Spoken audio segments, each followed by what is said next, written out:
Chapter 52, wherein is related the adventure of the second distressed or afflicted duenna, otherwise called Doña Rodriguez.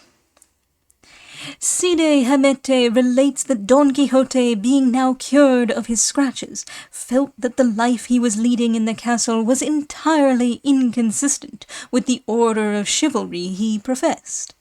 So he determined to ask the Duke and Duchess to permit him to take his departure for Saragossa, as the time of the festival was now drawing near. And he hoped to win there the suit of armor which is the prize at festivals of the sort.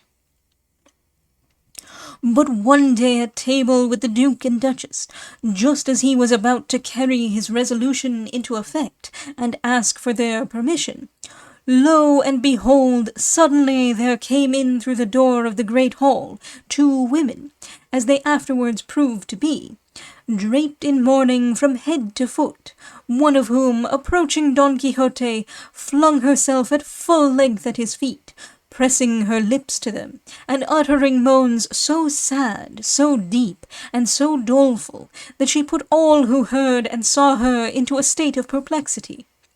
And though the Duke and Duchess supposed it must be some joke their servants were playing off upon Don Quixote, still the earnest way the woman sighed and moaned and wept puzzled them and made them feel uncertain. Until Don Quixote, touched with compassion, raised her up and made her unveil herself and remove the mantle from her tearful face. She complied, and disclosed what no one could have ever anticipated, for she disclosed the countenance of Doña Rodriguez, the duenna of the house. The other female in mourning being her daughter, who had been made a fool of by the rich farmer's son.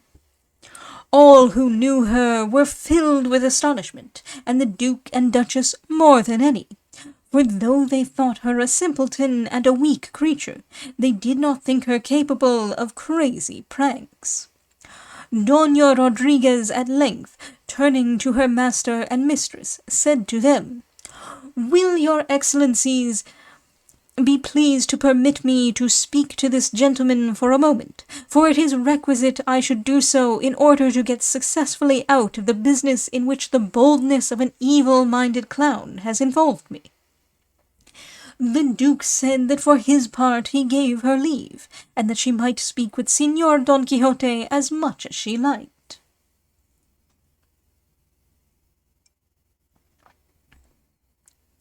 She then, turning to Don Quixote, and addressing herself to him, said, "Some days since, valiant knight, I gave you an account of the injustice and treachery of a wicked farmer to my dearly beloved daughter, the unhappy damsel here before you, and you promised me to take her part and right the wrong that has been done her.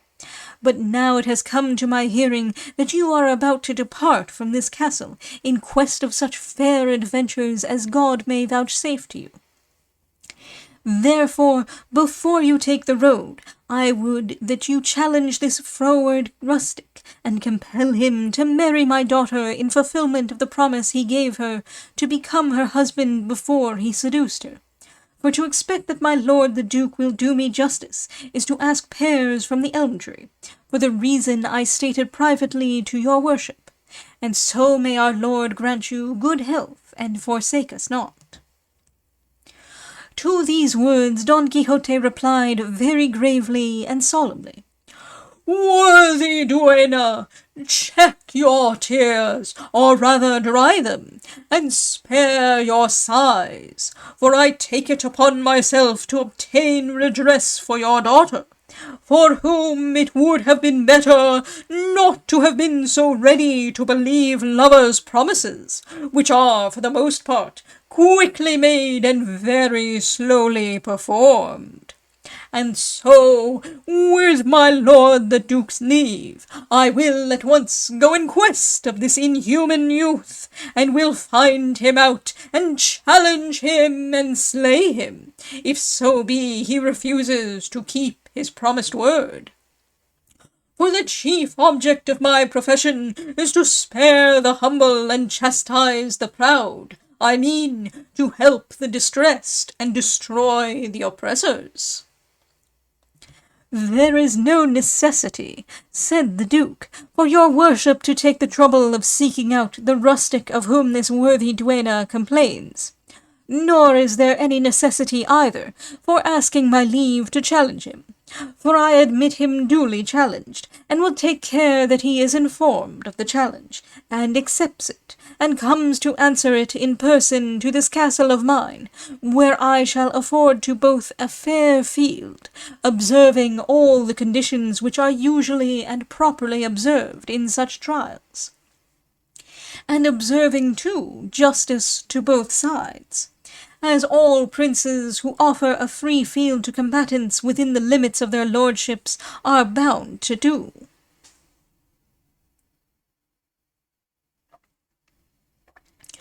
"Then with that assurance and your highness's good leave," said Don Quixote, "I hereby for this once waive my privilege of gentle blood, and come down and put myself on a level with the lowly birth of the wrongdoer, making myself equal with him, and enabling him to enter into combat with me. And so I challenge and defy him, though absent, on the plea of his malfeasance in breaking faith with this poor damsel, who was a maiden, and now by his misdeed is none, and say that he shall fulfill the promise he gave her to become her lawful husband, or else take his life upon the question." And then plucking off a glove, he threw it down in the middle of the hall, and the Duke picked it up, saying, as he had said before, that he accepted the challenge in the name of his vassal, and fixed 6 days thence as the time, the courtyard of the castle as the place, and for arms the customary ones of knights, lance and shield and full armour, with all the other accessories, without trickery, guile, or charms of any sort, and examined and passed by the judges of the field. But first of all, he said, it is requisite that this worthy duenna and unworthy damsel should place their claim for justice in the hands of Don Quixote, for otherwise nothing can be done, nor can the said challenge be brought to a lawful issue. "I do so place it," replied the duenna. "And I too," added her daughter, all in tears and covered with shame and confusion. This declaration having been made, and the Duke having settled in his own mind what he would do in the matter, the ladies in black withdrew, and the Duchess gave orders that for the future they were not to be treated as servants of hers, but as lady adventurers who came to her house to demand justice. So they gave them a room to themselves, and waited on them as they would on strangers, to the consternation of the other women servants, who did not know where the folly and imprudence of Doña Rodriguez and her unlucky daughter would stop.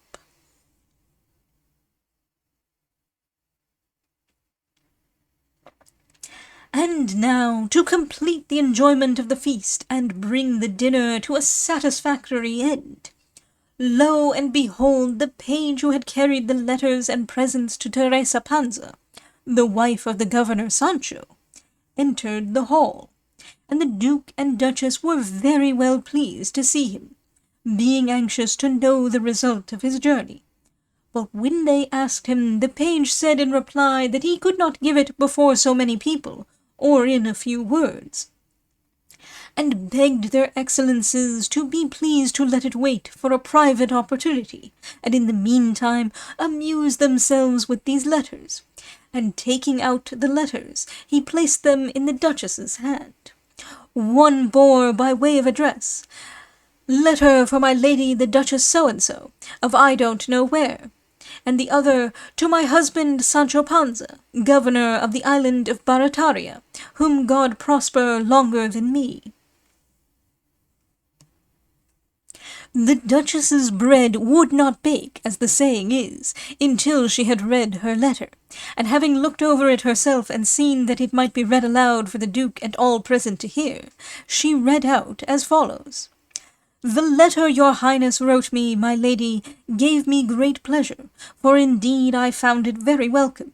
The string of coral beads is very fine, and my husband's hunting suit does not fall short of it. All this village is very much pleased that your ladyship has made a governor of my good man Sancho, though nobody will believe it, particularly the curate and Master Nicholas the barber and the bachelor Samson Carrasco. But I don't care for that, for so long as it is true, as it is, they may all say what they like. Though to tell the truth, if the coral beads and the suit had not come, I would not have believed it either, for in this village everybody thinks my husband a numbskull, and except for governing a flock of goats, they cannot fancy what sort of government he can be fit for. God grant it, and direct him according as he sees his children stand in need of it. I am resolved, with your worship's leave, lady of my soul, to make the most of this fair day, and go to court to stretch myself at ease in a coach, and make all those I have envying me already burst their eyes out. So I beg your excellence to order my husband to send me a small trifle of money, and to let it be something to speak of, because one's expenses are heavy at the court. For a loaf costs a real, and meat 30 maravedis, a pound, which is beyond everything, and if he does not want me to go, let him tell me in time, for my feet are on the fidgets to be off, and my friends and neighbours tell me that if my daughter and I make a figure and a brave show at court, my husband will come to be known far more by me than I by him, for of course plenty of people will ask, who are those ladies in that coach? And some servant of mine will answer, the wife and daughter of Sancho Panza, governor of the island of Barataria, and in this way Sancho will become known, and all be thought well of, and to Rome for everything. I am as vexed can be that they have gathered no acorns this year in our village, for all that I send your highness about half a peck that I went to the wood to gather and pick out one by one myself, and I could find no bigger ones. I wish they were as big as ostrich eggs. Let not your high mightiness forget to write to me, and I will take care to answer, and let you know how I am, and whatever news there may be in this place where I remain, praying our Lord to have your highness in his keeping, and not to forget me. Sancha, my daughter, and my son, kiss your worship's hands, she who would rather see your ladyship than write to you. Your servant, Teresa Panza. All were greatly amused by Teresa Panza's letter, but particularly the Duke and Duchess, and the Duchess asked Don Quixote's opinion whether they might open the letter that had come for the governor, which she suspected must be very good. Don Quixote said that to gratify them he would open it, and did so, and found that it ran as follows. I got thy letter, Sancho of my soul, and I promise thee and swear as a Catholic Christian that I was within 2 fingers' breadth of going mad, I was so happy. I can tell thee, brother, when I came to hear that thou wert a governor, I thought I should have dropped dead with pure joy. And thou knowest they say sudden joy kills as well as great sorrow. And as for Sanchica thy daughter, she leaped from sheer happiness. I had before me the suit thou didst send me, and the coral beads my lady the Duchess sent me round my neck, and the letters in my hands, and there was the bearer of them standing by, and in spite of all this I verily believed and thought that what I saw and handled was all a dream. For who could have thought that a goatherd would come to be a governor of islands? Thou knowest, my friend, what my mother used to say, that one must live long to see much. I say it because I expect to see more if I live longer, for I don't expect to stop until I see thee a farmer of taxes or a collector of revenue, which are offices where, though the devil carries off those who make a bad use of them, still they make and handle money. My lady the Duchess will tell thee the desire I have to go to the court. Consider the matter, and let me know thy pleasure. I will try to do honour to thee by going in a coach.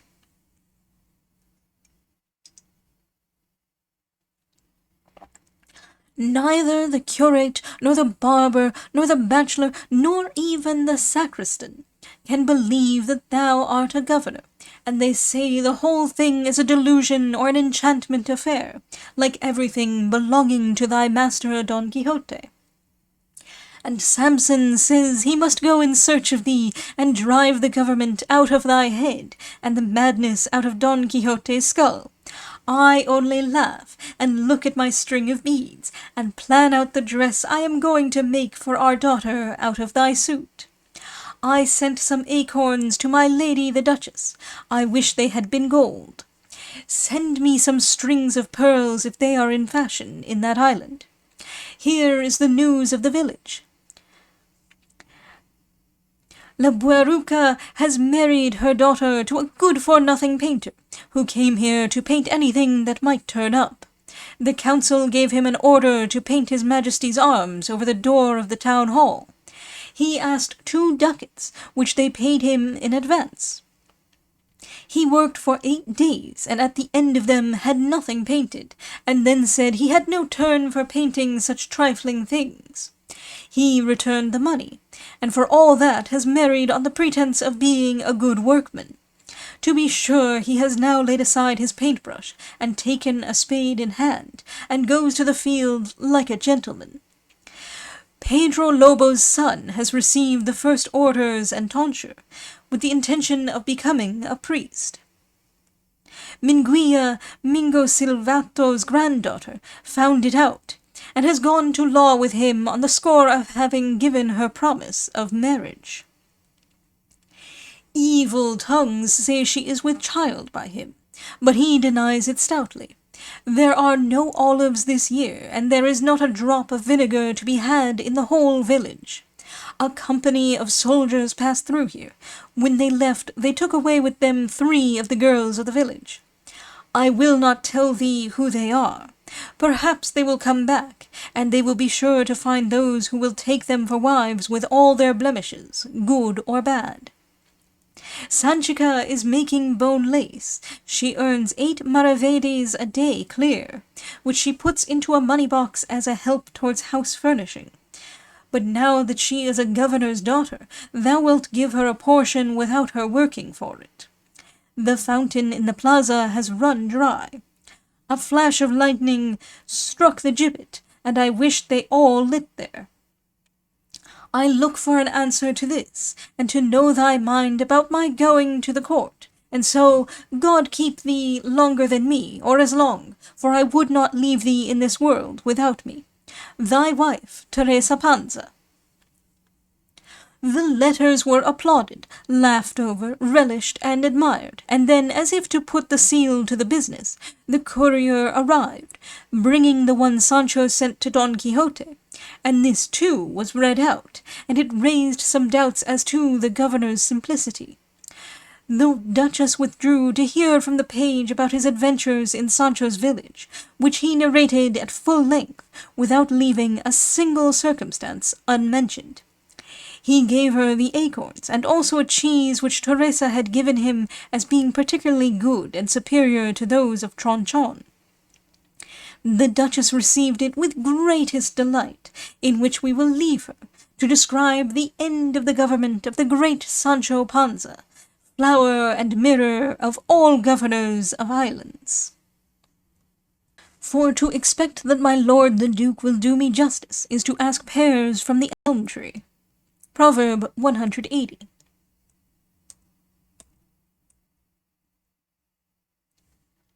To roam for everything. Proverb 207.